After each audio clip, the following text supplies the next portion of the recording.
नोटबंदी हिंदुस्तान के गरीब, किसान, मजदूर और छोटे दुकानदार पर आक्रमण था। नोटबंदी हिंदुस्तान की असंगठित अर्थव्यवस्था पर आक्रमण था। 8 नवंबर 8 बजे 2016 प्रधानमंत्री जी ने नोटबंदी का निर्णय लिया। 500 रुपए, 1000 रुपए का नोट रद्द कर दिया।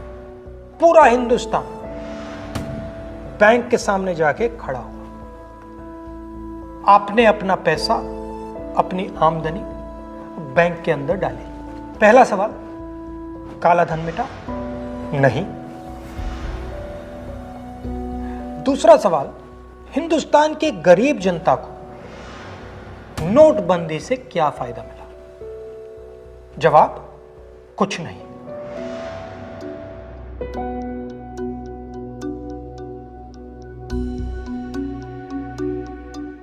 तो फायदा किसको मिला?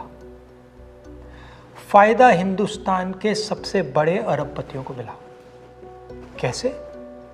आपका जो पैसा था, आपके जेब में से, आपके घरों में से निकालकर उसका प्रयोग सरकार ने इन लोगों का कर्जा माफ करने के लिए किया।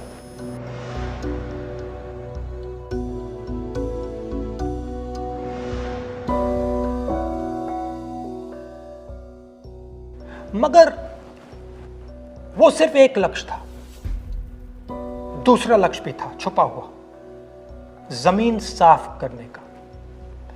जो हमारा इनफॉर्मल सेक्टर है, असंगठित अर्थव्यवस्था का सेक्टर है,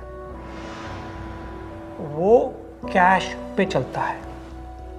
छोटा दुकानदार हो, किसान हो, मजदूर हो, वो कैश से काम करता है।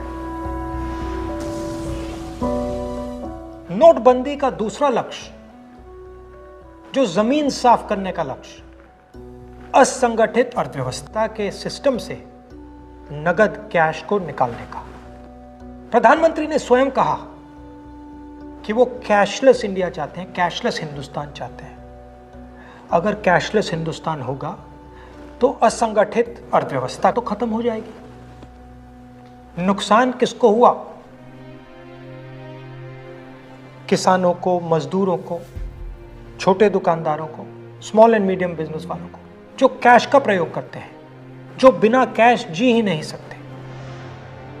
नोटबंदी हिंदुस्तान के गरीब, किसान, मजदूर और छोटे दुकानदार पर आक्रमण था। नोटबंदी हिंदुस्तान की असंगठित अर्थव्यवस्था पर आक्रमण था।